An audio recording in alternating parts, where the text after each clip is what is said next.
Have you ever walked away from a conversation and thought, why did I share all that? Maybe it was with a coworker or an old friend you ran into or someone on social media. You poured out your heart, your struggles, your wins, and then silence. Or worse, a response that made you regret saying anything at all. We live in a world where we are told to be real, be authentic, put yourself out there. But here's the thing. Real authenticity isn't about broadcasting every detail of your life. It's about knowing who has earned the right to hear your story. Not everyone deserves access to your vulnerability. Sharing is not a currency you owe to the world. It's a gift you give to those who have proven they can hold it with care. Now, let's be clear. Silence is not the same as secrecy. There's a difference between hiding and protecting, between withdrawing and choosing. We don't have to announce every move, every struggle, every joy. Some moments, actually many moments, are sacred in their privacy. And in that space, we find power. Because let's be honest, sometimes oversharing isn't about connection, it's about seeking validation. We want people to tell us, you're doing great, I see you, you matter. But the truth is, no amount of external validation will ever replace self-trust. When you stop telling everyone what's going on in your life, you start listening to yourself more. You stop looking for approval and you start feeling it within. There's also something to be said about the power of mystery. Some of the most powerful people don't speak about everything they're doing. They move in silence. They protect their dreams until they're ready to be seen. They understand that privacy isn't about hiding. It's about holding space for something sacred. Have you ever felt like you were spilling your heart out to someone only to be met with indifference or worse, judgment? That feeling of regret, of wishing you had kept things to yourself, is something we've all experienced at some point. And it happens because we forget a fundamental truth. Vulnerability is not something we owe to anyone. It is something we grant to the right people at the right time. We often hear that being open and vulnerable is a sign of strength, and that's absolutely true. But what we don't talk about enough is who deserves that openness. Vulnerability is powerful, but like any power, it needs to be handled with care. It's not something to be handed out freely to every acquaintance, coworker, or social media follower. It's something to be shared with the people who have proven they can hold it gently without breaking it or using it against us. Think of vulnerability like a home. You wouldn't leave your front door wide open, letting just anyone walk in. You decide who gets a key, who gets invited in for coffee, and who never makes it past the doorstep. Your personal experiences, struggles, and emotions deserve that same level of discernment. Not everyone is meant to know your deepest fears, your biggest dreams, or your private battles. Some people simply haven't earned the right to that information. Yet in today's world, especially with social media, we're often pressured to overshare. We're encouraged to be real, to tell our truth, to lay it all out there. And while there's a time and place for that, it's also important to recognize that not every truth needs to be told to every person. There is a profound difference between being authentic and being reckless with our vulnerability. So how do we decide who has earned the right to our vulnerability? The answer lies in trust. Does this person listen without judgment? Do they hold space for your feelings rather than rush to fix, dismiss, or critique them? Have they shown up for you consistently, proving that they can be trusted with your heart? If the answer is no, then maybe they aren't the right person to share with. This doesn't mean we walk through life with walls so high that no one gets in. It means we build gates instead of barriers, allowing the right people access while keeping ourselves protected from those who haven't earned that level of intimacy. Vulnerability is not about exposure, it's about connection. And the most meaningful connections happen when we share with those who have proven they are safe places for our truth. So the next time you feel the urge to open up, pause. Ask yourself, has this person earned my trust? Will they honor what I'm about to share? Am I sharing this because I truly want to or because I feel obligated to? Because vulnerability should never be forced. It should never be expected. It should be a choice, your choice. And the people who truly deserve your story, they'll never demand it.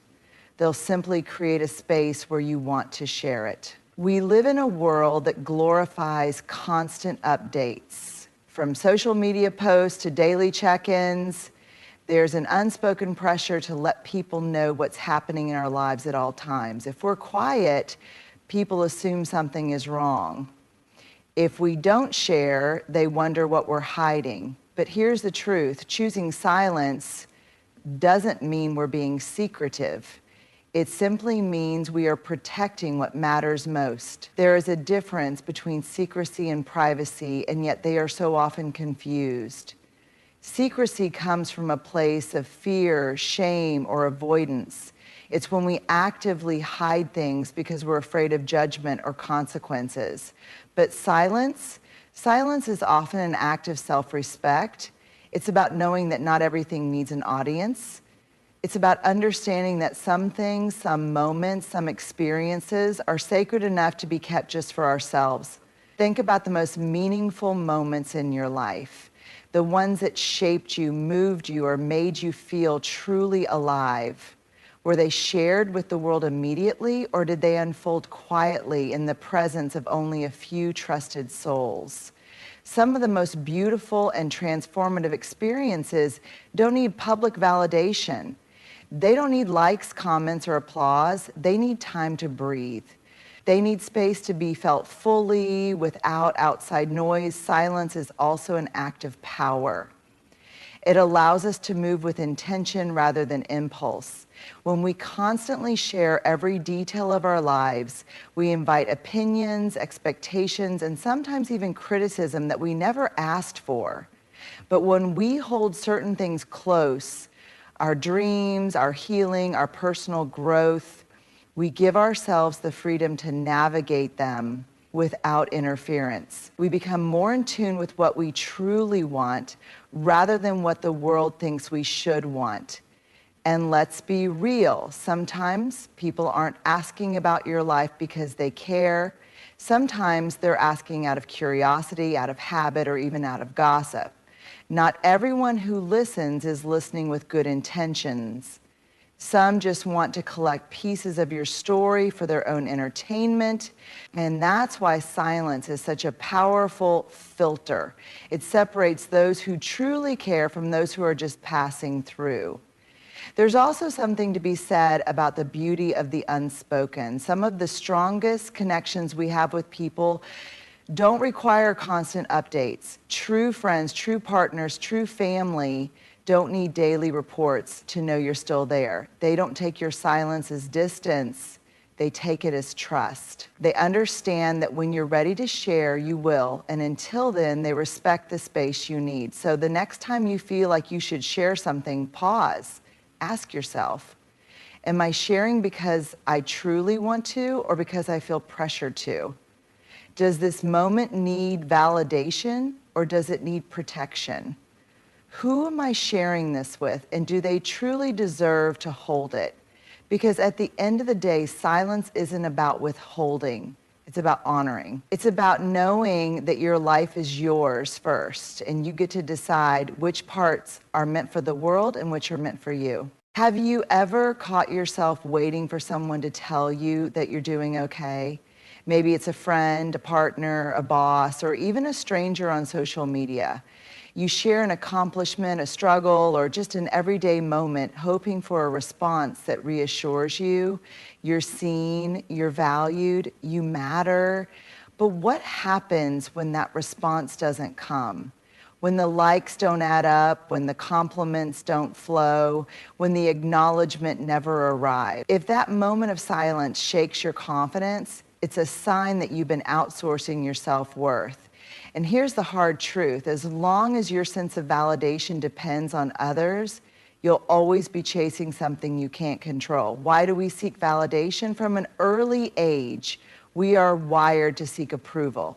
As children, we look to parents and teachers to tell us we're doing a good job. As we grow older, that need shifts, but it doesn't disappear. It just takes different forms. We seek validation through praise at work, through compliments in relationships, through applause for our achievements. And in today's world, we seek it through likes, comments, and followers, tiny digital affirmations that tell us, you are enough. But the problem with external validation is that it's unreliable. One day people praise you, the next they ignore you. One moment you're admired, the next you're forgotten. When you base your worth on others' approval, you place your power in their hands. And that is a dangerous place for it to be. Real validation comes from within. So what does it mean when we say validation is an inside job? It means that your worth is not up for debate. It means that you don't need outside confirmation to know you're valuable, capable, and enough. It means shifting the way you measure your own success, not by what others say, but by what you know to be true. Think about it. Some of the most successful, creative, and inspiring people in the world got there because they didn't wait for validation. They didn't ask for permission to believe in themselves. They didn't stop when others doubted them. They kept going because they knew deep down that they were on the right path, even when no one else could see it. How to cultivate internal validation. So how do you stop seeking external approval and start validating yourself? Here are a few key shifts. Define your own success. Instead of measuring your worth by what others think, create your own standards. What makes you proud? What feels right to you? When you set your own benchmarks, you stop needing others to tell you you're on the right track. Trust your own voice. Every time you seek validation, ask yourself, do I already know the answer? Most of the time you do. The question isn't whether you're good enough, it's whether you trust yourself enough to believe it. Detach from outcomes, stop basing your self-worth on how others react to what you do. Whether it's a project, a decision, or a personal goal, remind yourself, I did this for me, not for applause, not for approval, just for me. Celebrate small wins without an audience. Can you feel proud of yourself even if no one knows? Can you accomplish something meaningful without broadcasting it? The ability to celebrate in silence is a sign of true confidence. Recognize the temporary nature of praise. External validation feels good, but it's fleeting. The same people who praise you today might ignore you tomorrow.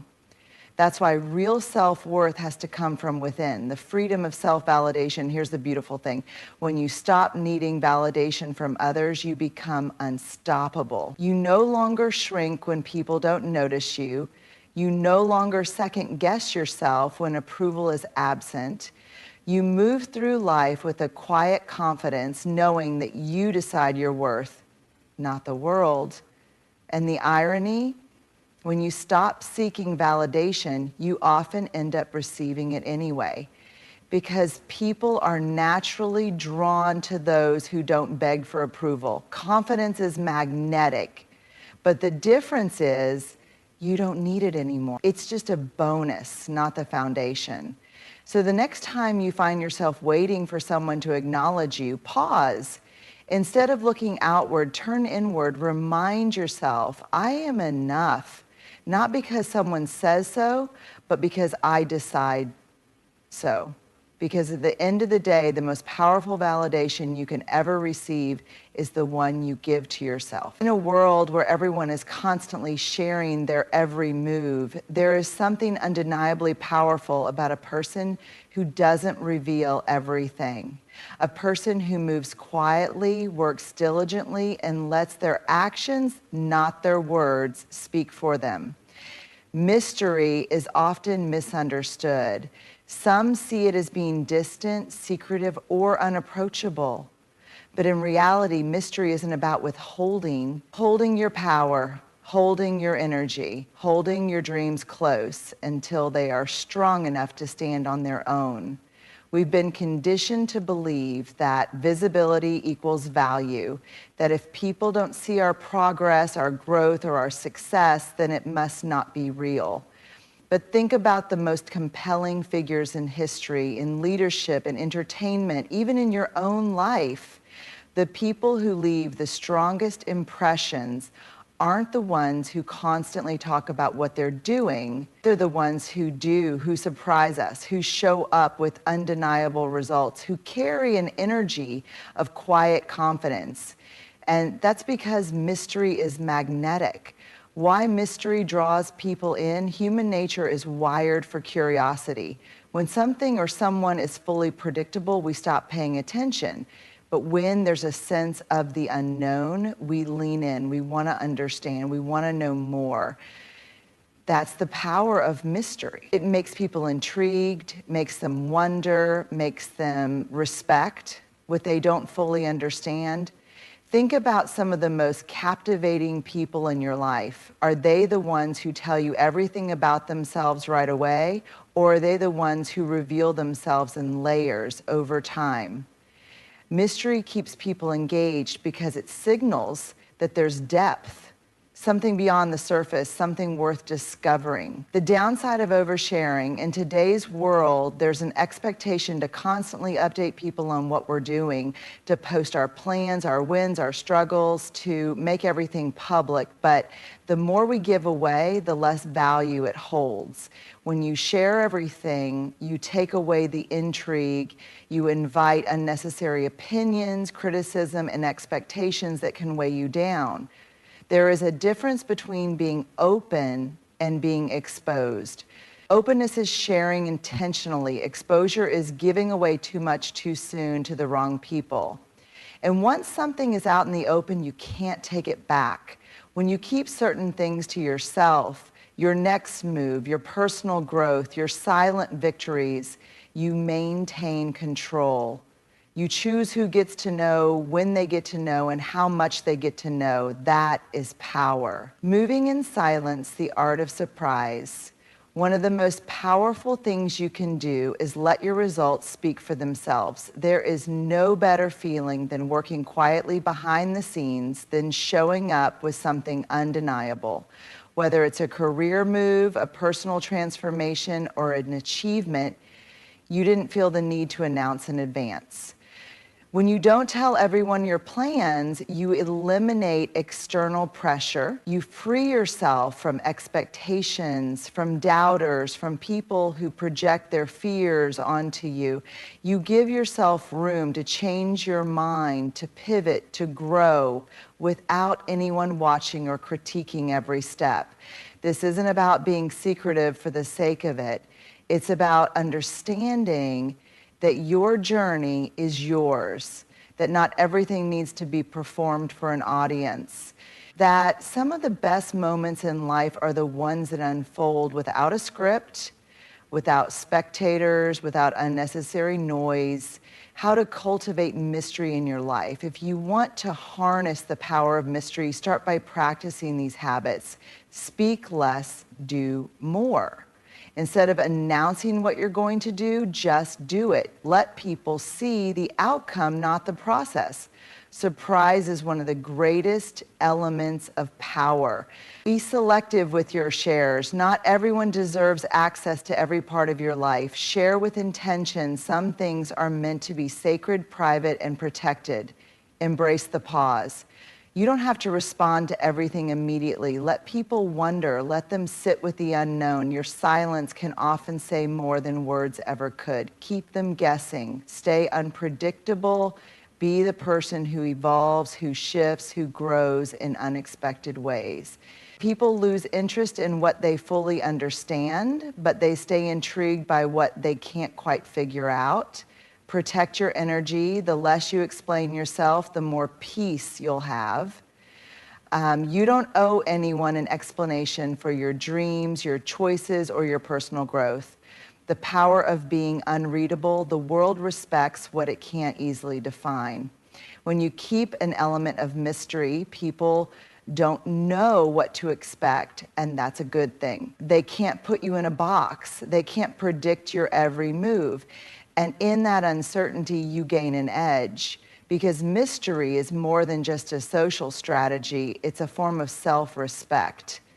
It's recognizing that your story doesn't have to be available to everyone, that your next chapter is yours to write and yours alone. So the next time you feel the urge to over-explain, to justify, to prove something,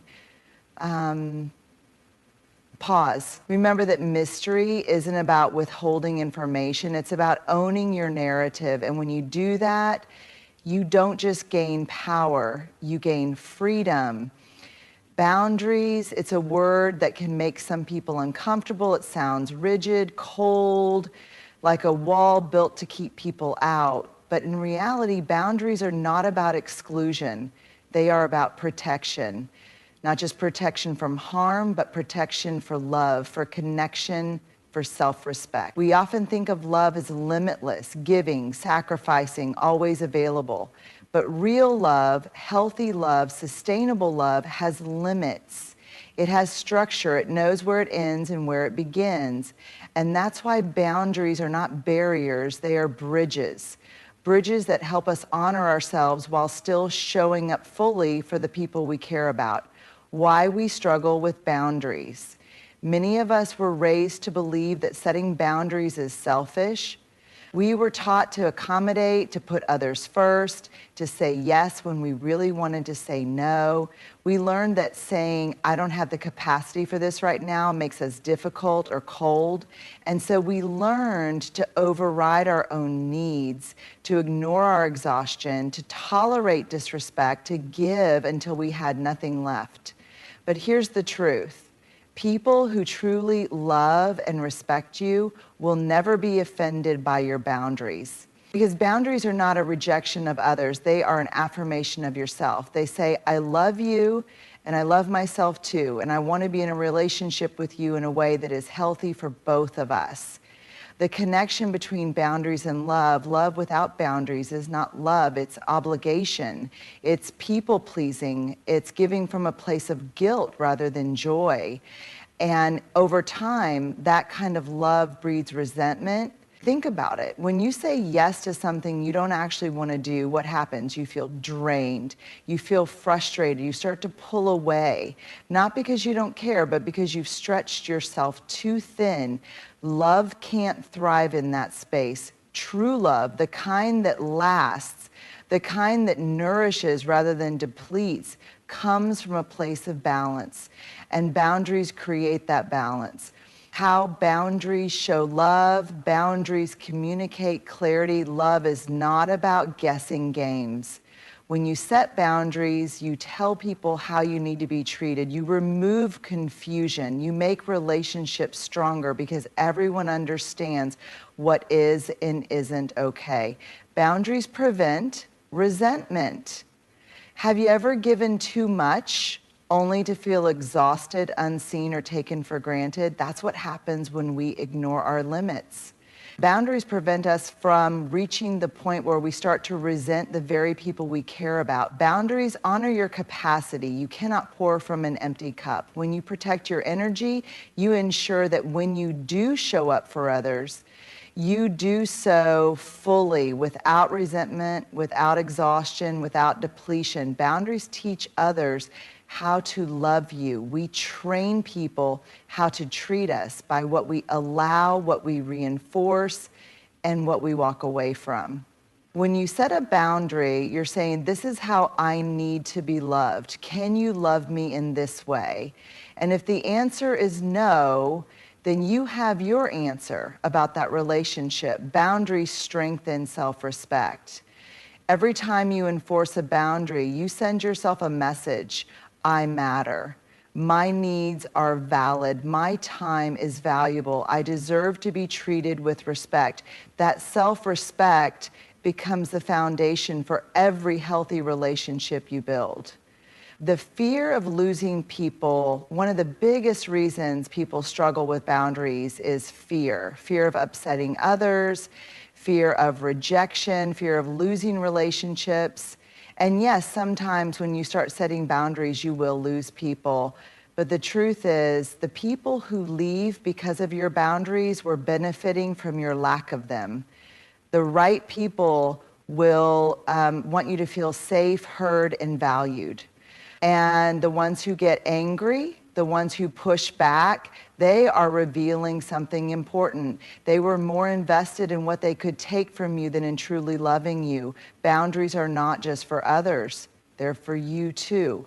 Boundaries are not just about saying no to others, they are also about saying yes to yourself. Saying no to toxic behavior is saying yes to peace. Saying no to overextending yourself is saying yes to rest. Saying no to people pleasing is saying yes to self-respect. And that self-respect, it is the foundation of everything, because the way you treat yourself sets the tone for how others will treat you. Practical ways to set boundaries with love start small. If setting boundaries feels uncomfortable, begin with something simple. Instead of over-explaining or apologizing, try saying, I can't commit to that right now. No justification, no guilt, just truth. Be clear and direct. Boundaries should not be vague.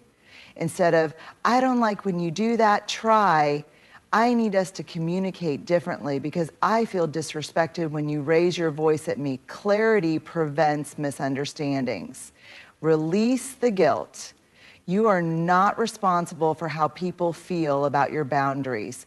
You are only responsible for setting them in a way that is honest and kind. How they respond is up to them. Expect pushback. Some people will test your boundaries. Stay firm. Repeating your boundary doesn't make you rude. It makes you consistent. Remember, boundaries are a form of love. Love for yourself, love for the relationship, love for the life you are creating, one that is filled with mutual respect, care, and balance.